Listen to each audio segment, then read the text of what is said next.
Nessa primeira aula dessa manhã, discipulado pastoral, escola de formação, tema da nossa aula é a Igreja de Jesus Cristo, né? A Igreja de Jesus Cristo. Gênesis 16, do 7 em diante, diz assim, se você puder acompanhar: Contudo, o anjo do Senhor encontrou Agar perto de uma fonte no deserto, no caminho de Sur, e indagou-lhe: Agar, serva de Sarai, de onde vens e para onde vais? Ao que ela declarou: Fujo da presença de minha senhora Sarai. Então o anjo do Senhor orientou-a: Volta para tua senhora e sê-lhe submissa. Versículo 10. O anjo do Senhor lhe prometeu: Eu multiplicarei grandemente a tua descendência, de tal maneira que não será possível contá-la. Bem, aula, discipulado pastoral, a Igreja de Jesus Cristo. Queridos, hoje nós não vamos nos deter em slides, nós não vamos nos deter na sequência da lição que está no livro. Se algum de vocês, se porventura está começando agora, ou por algum motivo não adquiriu, seria importante você adquirir esse livro. As primeiras aulas da Escola de Formação são baseadas, são passadas desse livro aqui, Discipulado Pastoral. Eu acho que o valor dele é R$40, chegou uma nova remessa, então você pode estar adquirindo ali para que você acompanhe.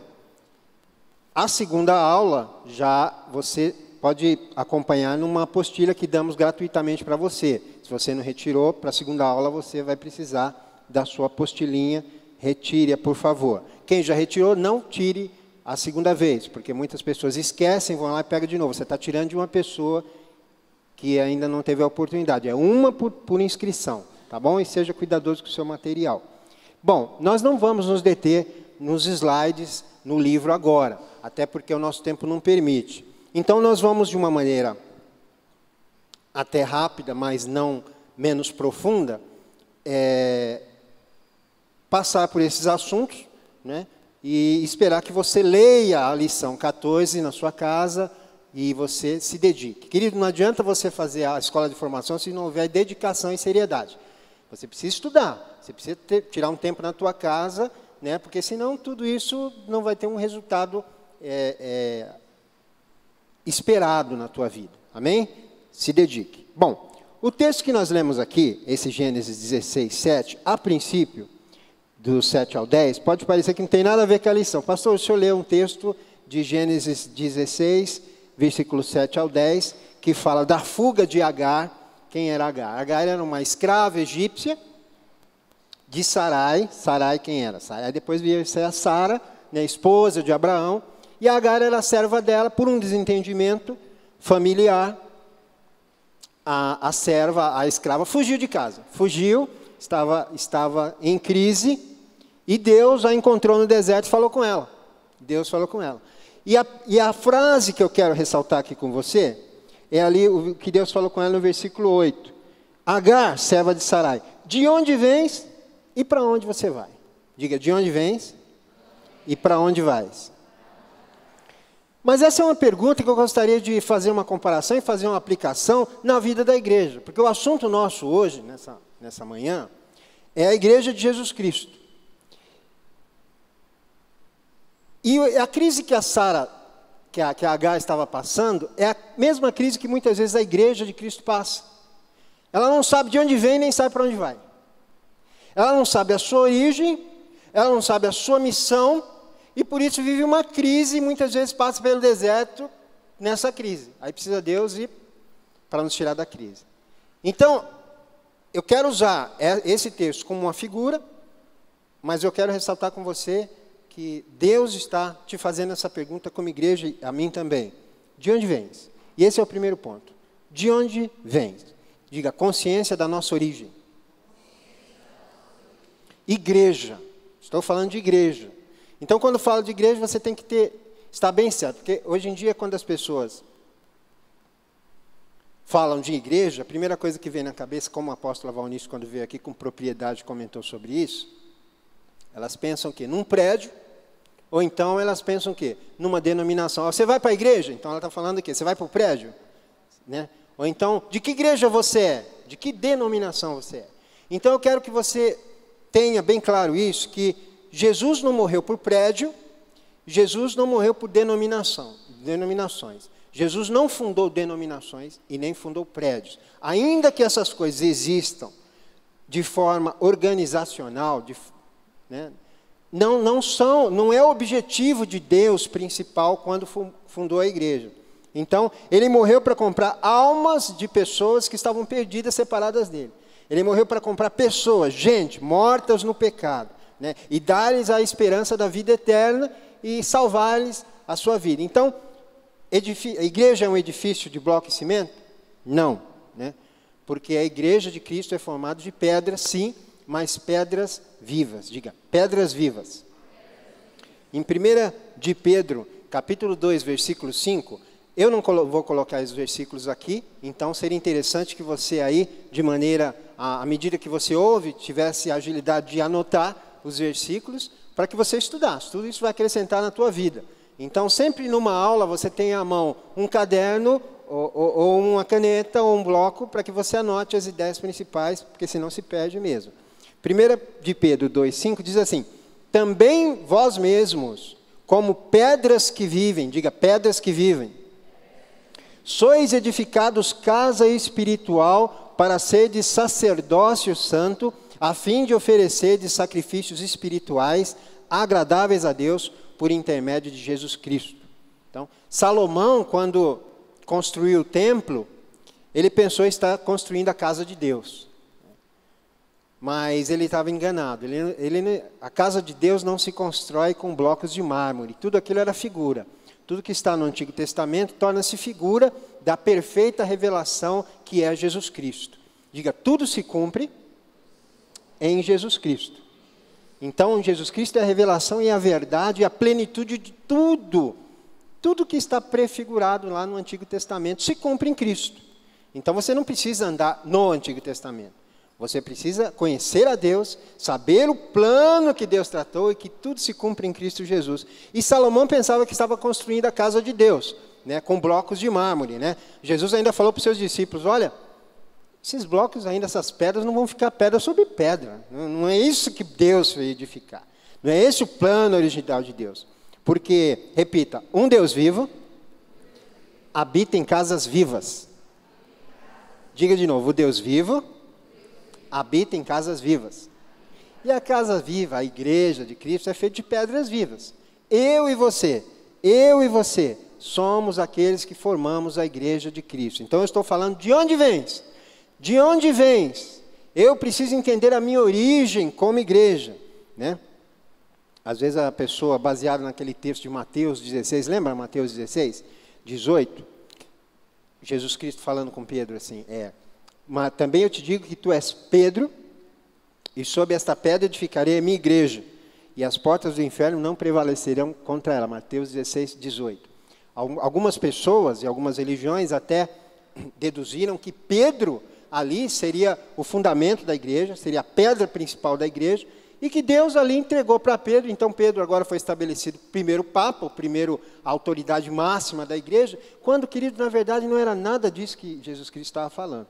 Quando Jesus Cristo falou aquilo, tu és Pedro, tu és Petrus, ele estava falando no original, você é uma pequena pedra, você é um pedregulho. Ainda quando a apóstola veio aqui, ela usou essas pedrinhas do vaso aqui como ilustração, né? Você é uma pequena pedra, né? E sobre esta pedra, aí quando ele falou Petra, né? Tu és Petrus, e sobre essa grande rocha, que sou eu, ou é essa afirmação que você falou que tu és o Cristo, o Filho do Deus vivo, é sobre esse fundamento que eu edificarei a minha igreja. O fundamento da igreja de Deus é Jesus Cristo. Digo, o fundamento da igreja é Cristo, Jesus. Então, querido, não existe outro fundamento o qual deva ser posto. E, aliás, é assim que você conhece uma seita. Você identifica facilmente uma seita quando outro fundamento é oferecido para que se construa algo. Deixa eu ser bem claro. Se eu abro uma igreja aqui, uma denominação, e eu falo, bom, salvação vem por Jesus Cristo, mas nós não podemos esquecer que é Jesus Cristo, mas também é o nosso líder ungido, a qual Deus deu uma revelação nova. Então, é Jesus, mas nada do que poderia ser feito se faria sem o nosso grande líder. Mentira. Está estabelecendo um outro fundamento. Diga, somente Jesus. Uma religião que fala, é Jesus, mas é Pedro. É Jesus, mas é Maria. É Jesus, mas é Joseph Smith. É Jesus, mas é o anjo Moroni. É Jesus, mas é a guarda do sábado. Não, nada, nada, nada. O único fundamento da igreja de Cristo é Deus, Jesus Cristo encarnado e ressurreto. Amém? Então, ponto final. Agora, o próprio Pedro, ele declarou que ele não era pedra de fundamento nenhuma. Se você puder ler 1 de Pedro, capítulo 2, versículos 4 e versículo 7. Pedro mesmo afirmou isso. E eu estou no ponto que Deus está falando para a gente. De onde vens? E Deus está falando, de onde você vem como igreja? Qual é a tua origem como igreja? Diga, minha origem é Jesus Cristo.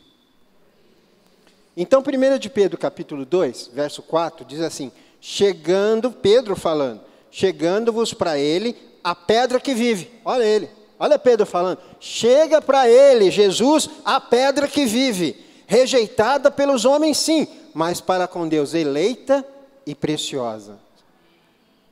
Vocês são rápidos, então está aqui atrás. Né? Eleita, Pedro está apontando para Jesus como uma pedra fundamental.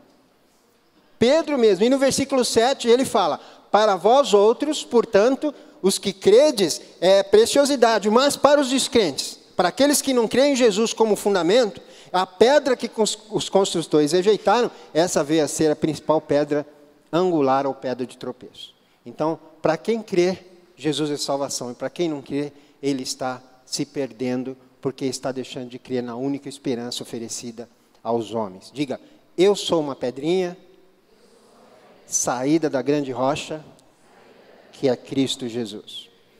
De onde vens? Então você muitas vezes fica pensando que você é membro de uma denominação. É claro, eu vou colocar novamente que denominações existem de forma para que nos organizemos.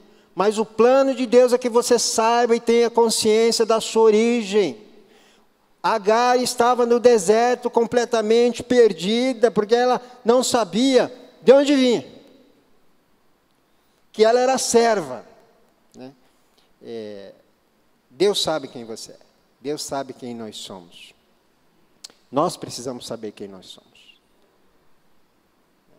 Quando Deus falou com Sarai, com Agar, desculpa. Quando Deus falou, ele falou Agar. E ele já foi falando com ela, ele chamou ela pelo nome. Diga, chamou pelo nome. Diga, chamou pelo nome. Isso mostra que ele é o Deus que conhece. Agar. E aí ele acrescentou, Agar, vírgula, serva de Sarai. Então ele estava falando, Agar, eu sei quem você é, eu sei o teu nome e eu sei de quem você é serva. Eu sei que você está ligado àquela mulher, porque eu vi o dia que a Sarai foi no mercado, Agar. E você era lá uma jovenzinha, Agar. E você estava posta à venda como escrava, e ela foi lá e te comprou. E eu contemplei tudo isso e eu sei que você está ligada a ela. E você tem uma obrigação com ela. Agora aqui, estou falando de igreja, olha para mim aqui. E infelizmente, ou felizmente, quando o pregador ensina, ele prega. E quando o mestre prega, ele ensina. E como eu não sou mestre, eu acabo tendo essa tendência de pregar. Então, me perdoem se às vezes eu ficar, não ser claro nas minhas colocações, eu tento me segurar. Mas o que eu quero te dizer é o seguinte, Deus conhecia aquela mulher, a sua origem e a sua condição de serva. E Deus conhece-nos pelo nome, e nós fomos comprados, diga, eu fui comprado. Eu fui comprado pelo precioso sangue de Jesus Cristo. A Bíblia diz em Apocalipse capítulo 5, do verso 9 e ao verso 10, e entoavam lá no céu um grande cântico, dizendo, João viu, digno é de tomar o livro e de abrir os selos, porque foste morto e com teu sangue compraste para Deus. Isso é em relação a Jesus. Os que procedem de toda tribo, de toda língua, de todo povo e de toda nação. E para o nosso Deus os constituíste reino e sacerdotes. Reinarão sobre a terra. Diga, eu fui comprado. Diga, eu sou servo de Jesus Cristo. Eu sou igreja. E é porque a gente não sabe quem a gente é, de onde a gente vem, é porque a gente fica perdido no deserto, e Deus precisa lembrar, olha, você tem uma missão, você é servo de Cristo. Você não é você não pode se desvalorizar a ponto de falar hoje, eu sou, o que você é? Sou nacional, sou em Segec. Tudo bem, você pertence a uma igreja local, uma denominação, você tem um compromisso ali, normal, mas você não é isso. Você não é igreja nacional, você não é igreja batista, você não é igreja Assembleia de Deus. Sabe o que você é? Você é igreja de Cristo. O seu compromisso é com teu Senhor Jesus Cristo. E quando a gente foge, e eu estou falando da escrava fujona, a gente prova que a gente não sabe quem nós somos. A grande prova de que nós temos uma crise de identidade é quando nós fugimos. Diga, eu sou servo de Jesus Cristo. O nome que te define não é o nome de uma denominação. É a igreja de Cristo. Eu sou muito curioso nessas questões de nomes e de pesquisa, então eu fui ver nomes de diferentes denominações. Eu achei algumas denominações assim, Comunidade do Coração Reciclado, Congregação Anti-Blasfêmias, Igreja da Incêndio das Bênçãos, aí tem uma aqui, Abre-te Sésamo.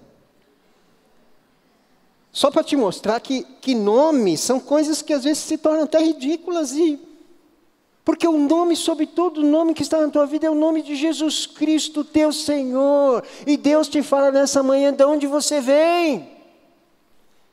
Eu venho de Jesus Cristo. E Deus te chama, sabe o que? Deus te chama de rebanho. Deus chama a igreja dele de quê? De lavoura de Deus. Deus chama a igreja dele de quê? Noiva de Cristo. Olha que lindo. Da mesma maneira que o primeiro homem, Adão, a esposa dele foi tirada do lado, de dentro. Diga, eu saí de dentro de Cristo Jesus. E você saiu, a igreja saiu de dentro. Quando, pastor? Bom, Efésios capítulo 1 já nos dá uma ideia de que, no versículo 4, que nós estávamos com ele, dentro dele, desde a fundação do mundo. Então, desde sempre, eu estava dentro dele. A minha origem é Deus. E eu volto para Deus. E nessa caminhada e nessa peregrinação, entre o período que eu saio de Deus, me manifesto como igreja, até o dia que eu vou voltar para Ele, no arrebatamento, ou na minha subida, nesse período, nessa peregrinação, eu cumpro a minha missão. A vida que Deus te deu aqui na terra é para glorificar o teu Senhor, Cristo Jesus. Então, tira da tua cabeça que, eu saio da nacional, eu vou para a internacional, eu vou para a municipal, eu vou para a intergaláctica, eu não sei. Para com isso, que igreja não é denominação. Igreja é o corpo de Cristo, da qual eu faço parte. Diga, Ele é o cabeça. Diga, eu faço parte do corpo. Aqui não tem ninguém mais importante, no corpo ninguém mais importante que ninguém. Porque o dedinho não é mais ou menos importante do que a orelha. Ainda que a orelha às vezes se destaque mais, tem um brinquinho enfeitando, ela está mais exposta, né? Não quer dizer que o dedinho, ou do pé, que está escondido dentro do sapato, não seja tão importante. Todos os membros do corpo de Cristo são importantes. Você é importante na missão. Da onde vens? E para onde vais? Para onde vais? Fala de missão. Quando Deus perguntou para ela, você pode ver que quando Deus falou com Agar, de onde vens e para onde vais? Ela falou, eu fujo da presença da minha senhora, mas ela não falou para onde ia, porque ela estava perdida, porque ela não sabia para onde ia. E às vezes a igreja é assim, não sabe para onde vai. Diga, eu devo saber para onde eu vou. Você vai para a glória com Cristo Jesus, e você tem uma missão, nessa terra, de glorificar o nome do Senhor, de expor o Evangelho de Cristo para as pessoas perdidas, porque você é a luz do mundo. A igreja é a luz do mundo, não é uma luz do mundo, é a luz do mundo. Temos uma função como igreja, de apregoar o nome de Cristo a toda criatura. Olha para mim aqui, diga, o Senhor está falando comigo. Não está falando com a sua vizinha. Então você não vai olhar para ela e falar assim, ó, viu o que você tem que fazer? Não fala não, você vai olhar para você e falar, viu o que eu tenho que fazer? Que Deus está falando comigo. Nós temos uma missão como igreja. Para onde vais? De onde vens? Chega de ficar perdido. Minha origem é Cristo. Eu já falei que é muito difícil a gente passar todas as coisas que a gente preparou em alguns minutos. Mas, se Ele é o cabeça, diga, da cabeça vem os comandos. Da cabeça vem a unção. Você vê quando o óleo era derramado sobre a cabeça de alguém? Aonde que ela vai primeiro? Se desce o óleo na cabeça de alguém, qual o lugar primeiro que vai receber o óleo? Cabeça. E da cabeça, como diz o Salmo, vai se esparramando para o restante do corpo. Não é assim? Nem a ordem natural das coisas, não é assim? A unção vem de Cristo. Porque Jesus, Cristo, e a palavra Cristo, quer dizer ungido. É a mesma palavra de Messias, ungido de Deus. Por isso, meu amado, meu querido, amado irmão e irmã, não me venha falar que tal líder, e você começa a idolatrar, né? A idolatria tem que ser arrancada do nosso coração. O amor tem que ser estabelecido, o respeito, mas não a idolatria. O meu líder é um ungidão, aquele pastor da televisão é um ungidão, ungidaço. Nada do que foi feito seria feito sem ele. Mentira, mentira, mentira em cima de mentira. Porque o ungidaço, o ungidão, o super ungido e único ungido chama-se Jesus Cristo. O Cristo ungido de Deus. E eu sou ungido porque a unção vem dele. Escorre do meu cabeça e vem para o corpo. E toda a minha capacitação de pregar, de tocar, de falar, de fazer, vem dele. Pelo Espírito que ele derrama sobre a igreja. Então ninguém sobe, faz nada por seu mérito. Para que ninguém seja melhor que ninguém, porque tudo vem dele e volta para ele. Diga, toda a glória a Cristo Jesus. Agora isso fala de missão. Para onde vais? Porque a mania que a gente tem, eu não consigo falar, por que você não consegue? Você está falando que Jesus não tem a capacidade o que te enviou não tem a capacidade de capacitar? Olha bem, capacidade de capacitar é muito redundante. Veja bem, quando Jesus nos deu a missão eu estou terminando, Mateus 28, e ele falou assim, a grande comissão, né, 18 a 20, diz assim, ide e pregai o evangelho, fazei discípulos. Quando ele falou isso, primeira coisa que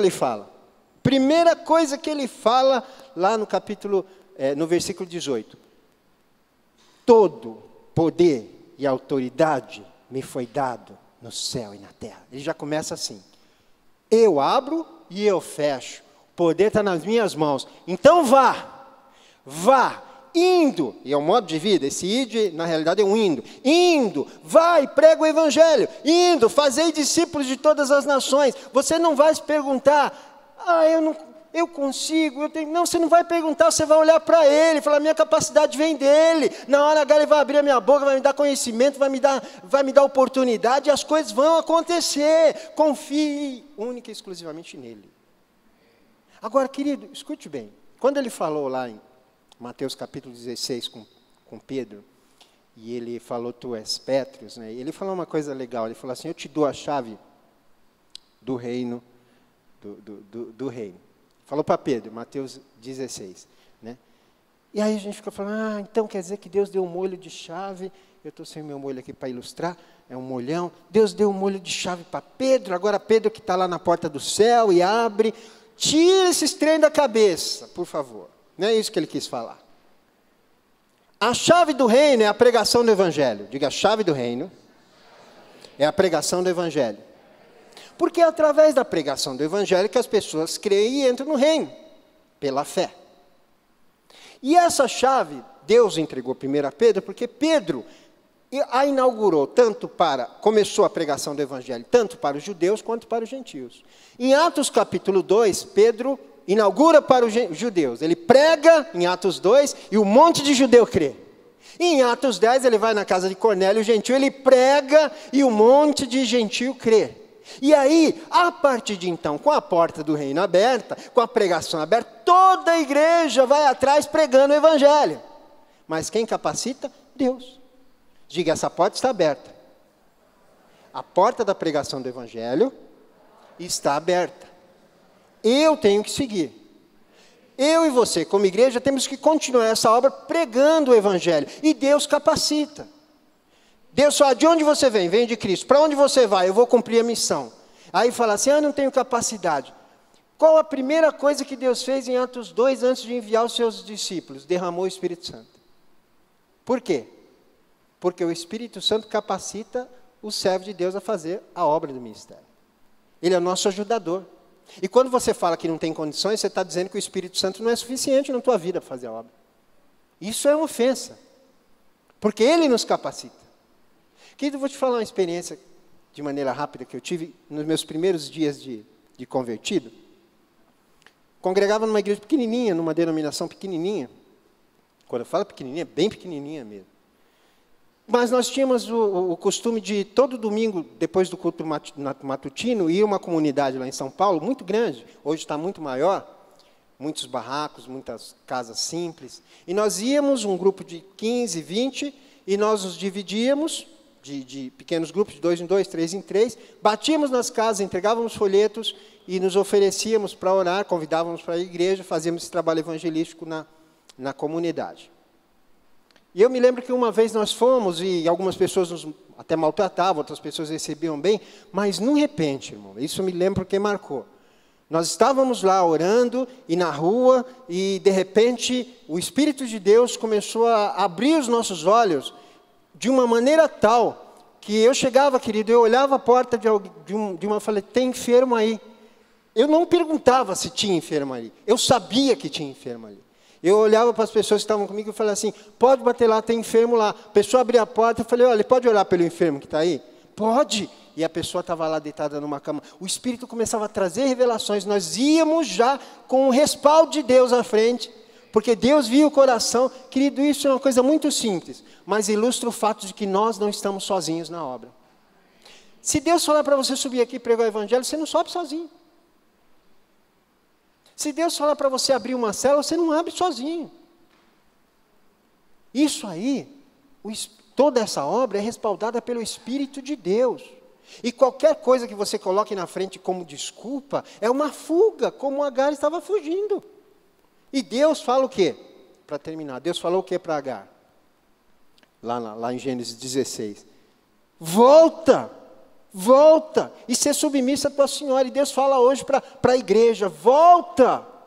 Se você sabe de onde você veio, você sabe que você não é uma denominação, você não é um prédio, você é um membro vivo da igreja de Jesus. E que você sabe que você tem uma missão. Qual é a missão? Pregar o evangelho a toda criatura, sabe? Falar do amor de Deus para as pessoas. Se você sabe que o Espírito Santo te capacita, volta.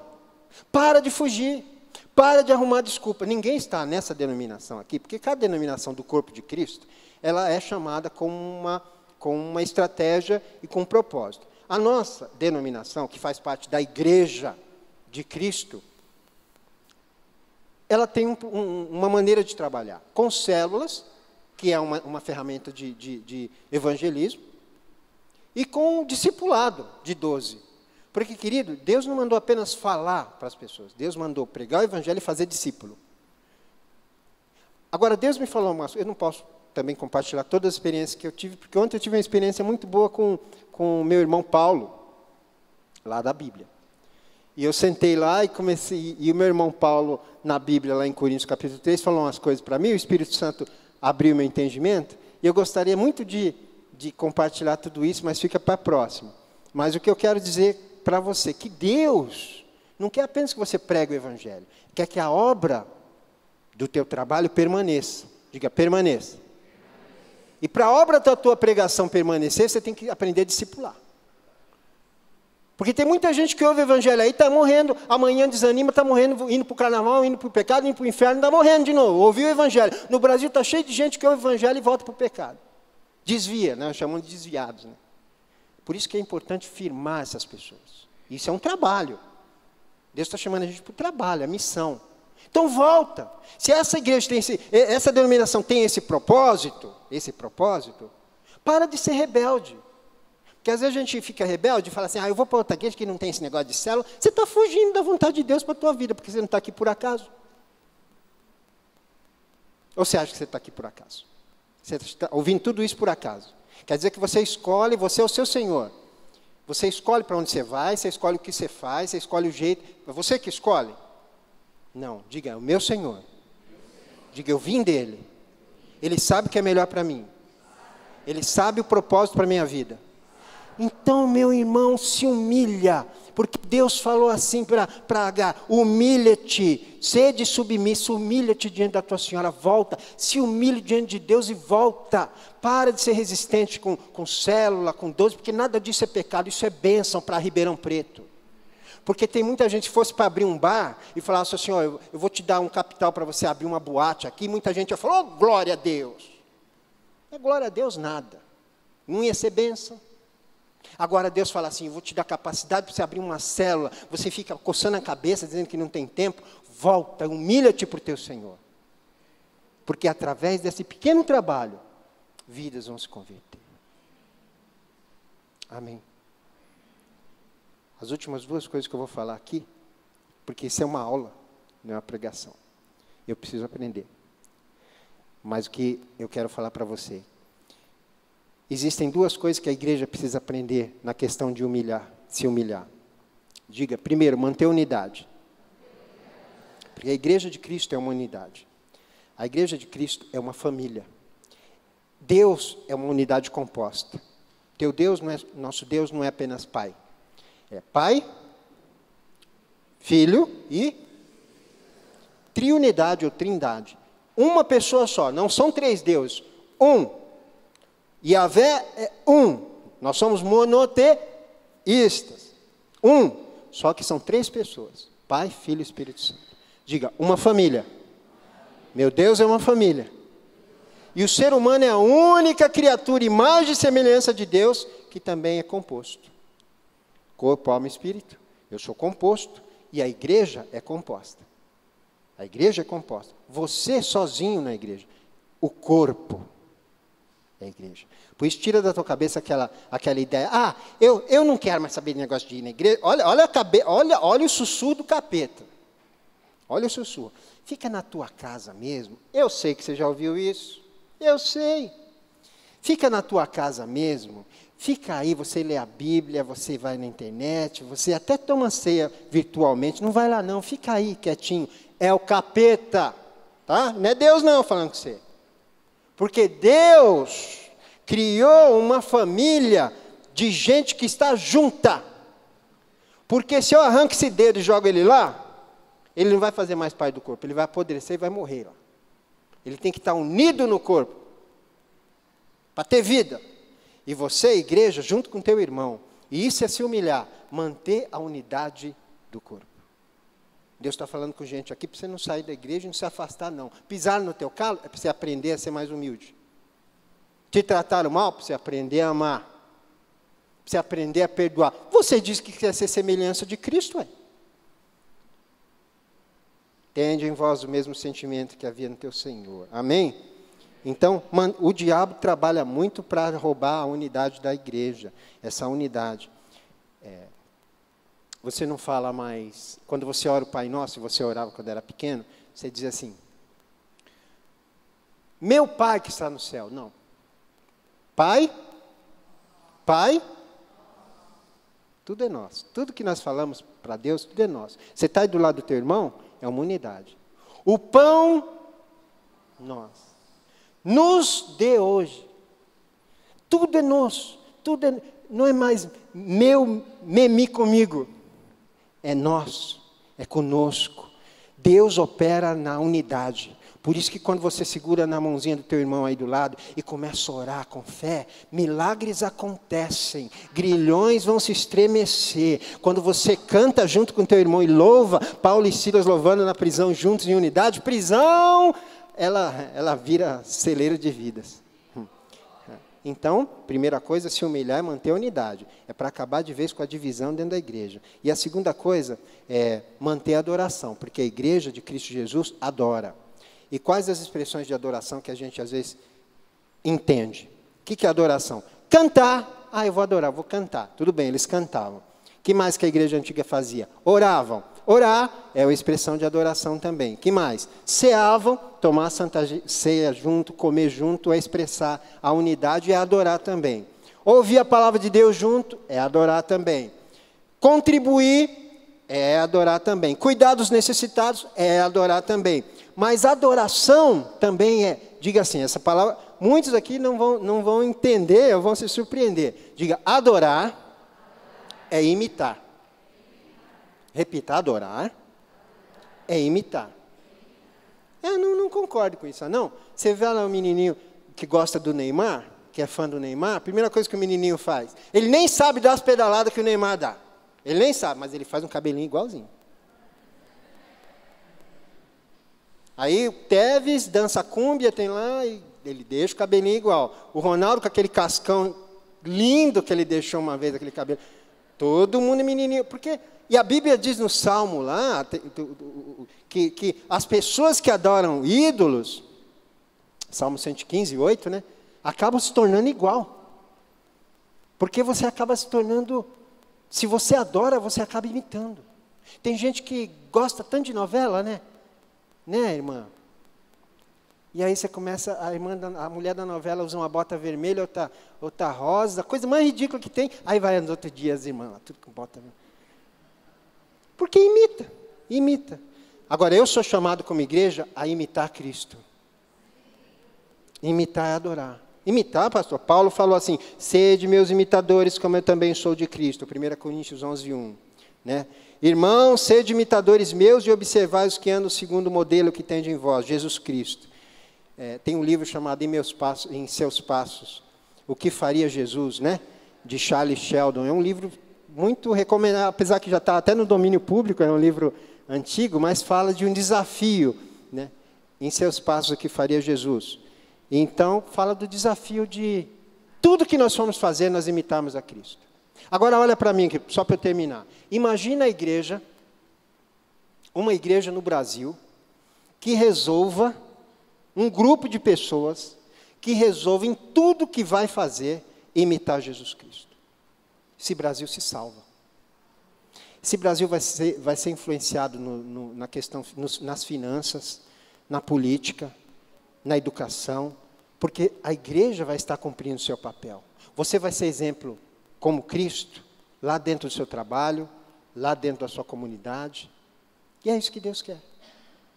O sal, ele restaura o sabor e ele conserva. Deus quer que nós sejamos sal. De onde vem? Eu vim de Cristo, como igreja. Para onde vai? Eu vou cumprir a missão sem desculpa. Humilha-te, mantenha a unidade, mantenha a obediência. Adore, imita Cristo. Espero que você saia daqui sabendo que você não está esquentando uma cadeira. Que isso aqui não é um clube. Deus está falando com você. A nossa mensagem é a esperança dessa Ribeirão Preto. E eu espero que isso incendeie o teu coração.